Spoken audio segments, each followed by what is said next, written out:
Have you been the victim of unfair treatment by the comic book movie film genre? Is the lack of quality content causing you to feel burned out, stressed, and hopeless?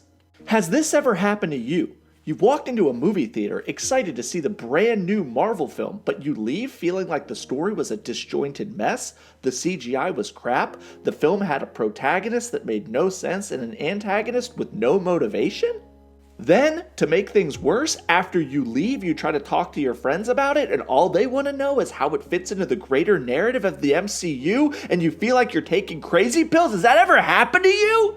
Then call me, and using my patented method, I will come into your house and slap the remote control out of your hands if you try watching stuff like Ant-Man and the Wasp, Moon Knight, or even Hawkeye. Using my patented approach to consuming media, we're gonna break the cycle, causing people to ask the question, is the MCU dead? The MCU is dead. The MCU is dead. Everywhere I go online, I hear that the MCU is dead. In fact, just recently this week, we're seeing unconfirmed reports from multiple news outlets saying that Marvel is reevaluating their approach from quantity to quality.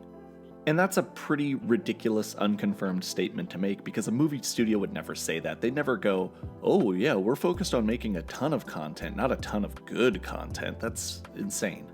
But let's be honest, that's what we're all thinking, and that's what a lot of people are saying. The MCU Phase 4 was massive. It dwarfed every other phase, and with that massive increase in quantity, we've also seen a bit of a decline in quality.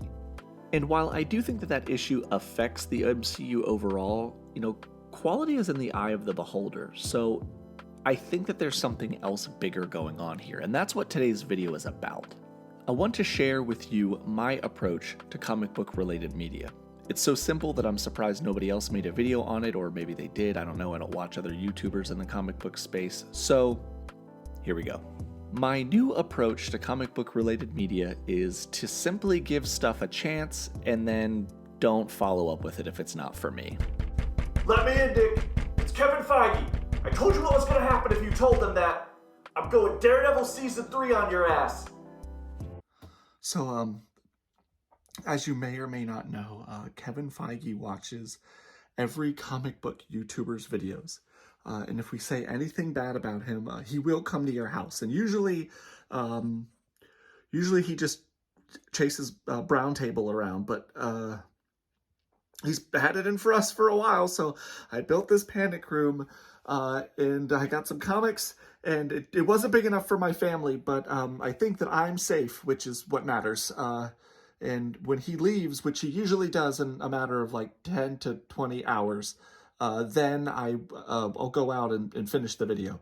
I think you can tell that recently our channel has kind of dialed back on coverage on the MCU, and it's not because we don't love it, it's just that if the online buzz isn't hitting on a topic and people aren't asking us for content related to a project, we just don't make any. Now, this topic isn't specific to the MCU, but for the purposes of this video, it's what I'm gonna focus on. I think we need to start looking at the MCU like we look at video games, music, or I don't know, actual comic books, where if you don't like something, you can just not watch it.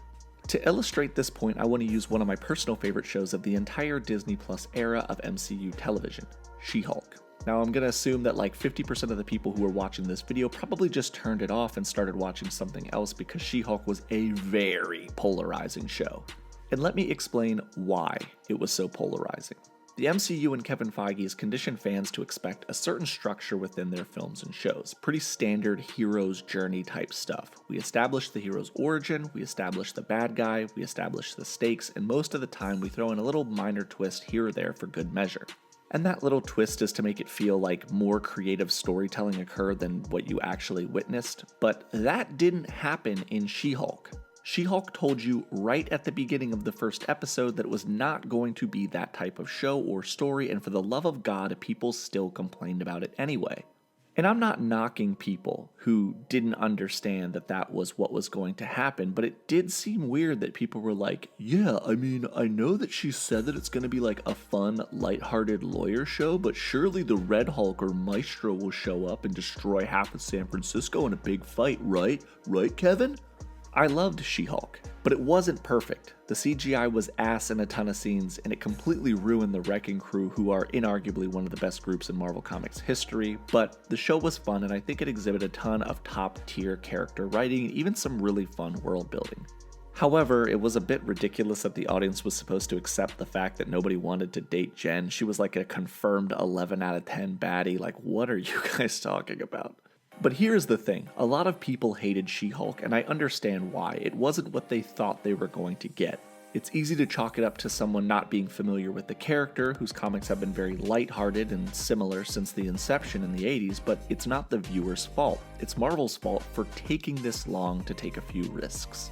Some of the very best content that Marvel has under its belt post-Avengers Endgame are the riskiest projects that they made. Werewolf by Night was an amazing throwback noir monster movie with an entirely new cast and virtually zero ties to anything else in the MCU. The Guardians of the Galaxy holiday special legitimately made me tear up, and it's worked its way into my holiday rotation permanently. I already mentioned She-Hulk being awesome, and WandaVision was definitely a high point for Disney Plus shows and a great way to start that approach to storytelling. But the films have been lackluster, and the more characters we get in the MCU, the more projects that they need to be able to show up in. I think people are starting to write off the entire cinematic universe instead of just scaling back what they consume and viewing it more like comics. For example, let's say you like Wolverine as a character, and you might read Wolverine's comic on a monthly basis, but he's also in an X-Men comic, or another crossover event, or he shows up in this book or that book. You don't have to buy every single one, you can just buy the ones that you want. For this example, I want to discuss Moon Knight. The show seemed to get positive reviews and a lot of buzz online, but my circle of friends online and in person are all big comic book readers, and collectively we were all thinking to ourselves, what the hell is this? Moon Knight on the surface level seemed like it might be a really unique and interesting kind of show, but the poor CGI quality, overall boring, confusing, or disjointed narrative, and near complete absence of Moon Knight as a character for most of the show led many people to feel betrayed. I could rant all day about the show, but at the end of the day, I finished it, and I almost felt like I finished it against my will in retrospect. I knew what I was watching wasn't anything like the character I had read hundreds of issues of and owned the first appearance of, but I kept watching it out of some weird obligation, and unfortunately, that's going to teach Disney and Marvel the wrong lesson. Believe it or not, these studios don't care what reviewers or online YouTube basement dorks like myself think. They care about views and subscription numbers, and if you watch the show, they will make more of it. Now, we're gonna get a second season of Moon Knight in name only, and I can't imagine that it will be any better. But Nick, how can I know if the quality of something is good or bad without watching it? I'm emotionally invested in the stories and characters. How am I supposed to just walk away? I don't know why I made that voice. My regular voice is probably more annoying than that voice is, so whatever. Let's discuss, because we've come to this dreaded portion of the discussion where we talk about reviews and who you can and can't trust. Can you trust us to review a show or movie for you? I don't know, but here's what I do know. If you follow somebody who hates every superhero movie and you take their opinion seriously, then eventually you're also going to hate every superhero movie. So why continue to watch it? Why continue to review it? It's easy to get duped by online hate profiteers because negativity breeds far more engagement in views online than positivity, but that doesn't inherently mean that we need to be all sunshine and rainbows about every piece of crap that we see. Some stuff just sucks, but if you think everything sucks, maybe it's time to walk away. For example, I walked away from Star Wars content for almost 15 years because the new content that was coming out just did not resonate with me. But here's what I didn't do. I didn't spend my time or money on it, and I didn't make video after video talking about how woke the porgs on Luke Skywalker's planet Ahch-To were. I just stopped watching most stuff. It's easy to get duped by people who you think are agreeing with you who are in actuality just stirring a cauldron of shit so that they can make money off of views. Since then, my approach has been watch what looks cool to me, and it worked out swimmingly. I think I'm more happy with Star Wars now than I have been in the last, 15 years. I give most Star Wars stuff a shot, and if I don't like it, I just skip it.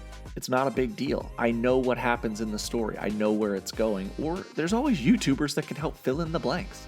Look at this upcoming slate of projects for the MCU in Phase 5 and 6. If you think they're slowing down, you're wrong. There is more content coming your way than you'll know what to do with, but it's up to you to pick and choose what looks like it's going to resonate with you. Unless you're a comic book YouTuber, then you just have to watch everything. Thank you guys for watching this video.